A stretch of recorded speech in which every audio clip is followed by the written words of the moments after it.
السلام علیکم ورحمۃ اللہ وبرکاتہ نحمده ونصلی علی رسوله الکریم اما بعد بسم اللہ الرحمن الرحیم۔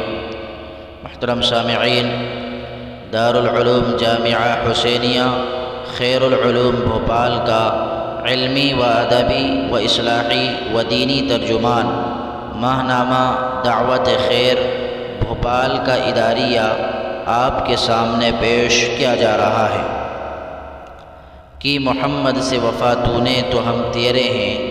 اداریہ از مفتی اعظم مفتی عبدالرحیم صاحب قاسمی دامت برکاتہم العالیہ۔ روز اول سے انسان کی طبیعت میں نیکی کا شوق اور بدی کی رغبت دونوں چیزیں شامل ہیں، لہٰذا انسانوں کی رہبری کے لیے اللہ تعالیٰ نے ہر زمانے میں اور ہر قوم میں نبیوں کو بھیجنے کا سلسلہ جاری کیا۔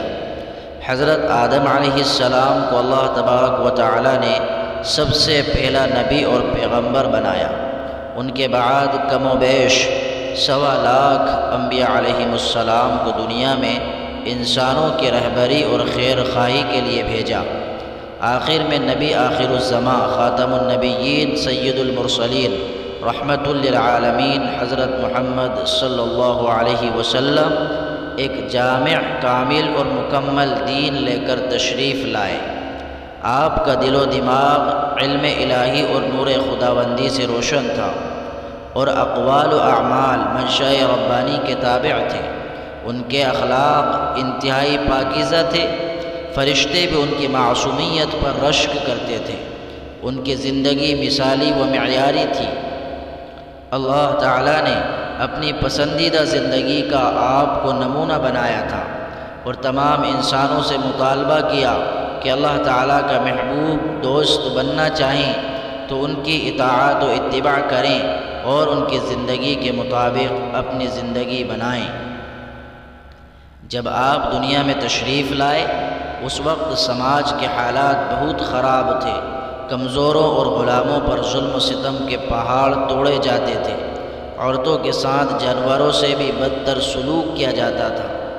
قتل و غارت گری اور لوٹ مار پر فخر و گھمنڈ کیا جاتا تھا۔ بے حیائی اور بد اخلاقی کو ہنر سمجھا جاتا تھا۔ لڑکیوں کو زندہ دفن کر دیا جاتا تھا۔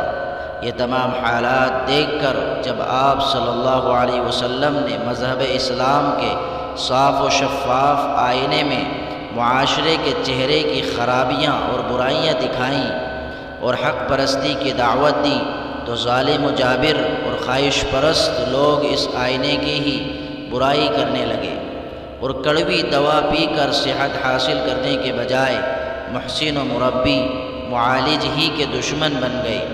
حضرت محمد صلی اللہ علیہ وسلم نے ان کی اذیتوں اور تکلیفوں کو برداشت کیا اور شب و روز ان کو تبلیغ کرتے رہے اور تعلیم دیتے رہے، نیکی کی طرف بلاتے رہے، نیک بننے کی دعوت دیتے رہے۔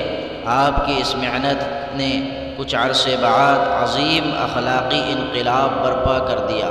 جنگ و جدال، قتل و قتال کرنے والے الفت و محبت رکھنے والے بن گئے، ظالم و جابر عادل و رحم دل بن گئے، ایک دوسرے کے خون کے پیاسے ایثار شعار و جانثار بن گئے، بد اخلاق حسن اخلاق کے پیکر بن گئے۔ 23 سال کے مختصر عرصے میں تقریباً 1.25 لاکھ صحابہ کرام کی مقدس جماعت تیار کی، جن کی ایمانداری، اخلاق کی بلندی اور جانثاری کا پوری دنیا نے لوہا مان لیا اور ملک کے ملک فتح ہوتے چلے گئے۔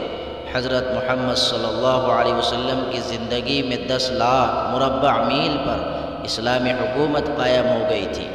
حضرت عمر رضی اللہ عنہ کے دور خلافت میں 22 لاکھ مربع میل پر اسلامی حکومت کا پرچم لہرایا اور حضرت عثمان رضی اللہ عنہ کے زمانے میں 60 لاکھ مربع میل تک اسلامی حکومت کا دائرہ وسیع ہو گیا تھا۔ دور حاضر میں مسلمان ہر جگہ ذلیل و خوار ہو رہے ہیں، ان کو ستایا جا رہا ہے۔ اگر مسلمان اپنی ذلت و مصیبت کو راحت و عزت سے بدلنا چاہتے ہیں اور دنیا و آخرت کی کامیابی حاصل کرنا چاہتے ہیں تو اللہ تعالیٰ کی اطاعت و فرما برداری اور حضرت محمد صلی اللہ علیہ وسلم کی غلامی و پیروی اختیار کریں، اور آپ صلی اللہ علیہ وسلم کی تعلیم کے مطابق ایک دوسرے کی ہمدردی و خیر خواہی کریں۔ کسی مسلمان بھائی پر اگر کوئی مصیبت پریشانی آئے تو سب مل کر اس کا دفاع کریں۔ موجودہ دور میں مسلمانوں کے لیے بہت ضروری ہو گیا ہے کہ کلمہ حق پر متحد ہو جائیں، آپسی اختلافات ختم کریں۔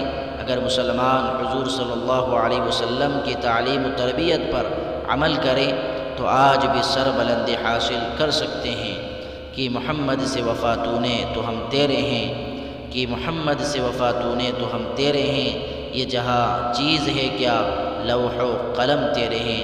اللہ تبارک و تعالی ہم سب کو عمل کی توفیق عطا فرمائے، آمین۔ وآخر دعوانا ان الحمد للہ رب العالمین۔ السلام علیکم ورحمۃ اللہ وبرکاتہ۔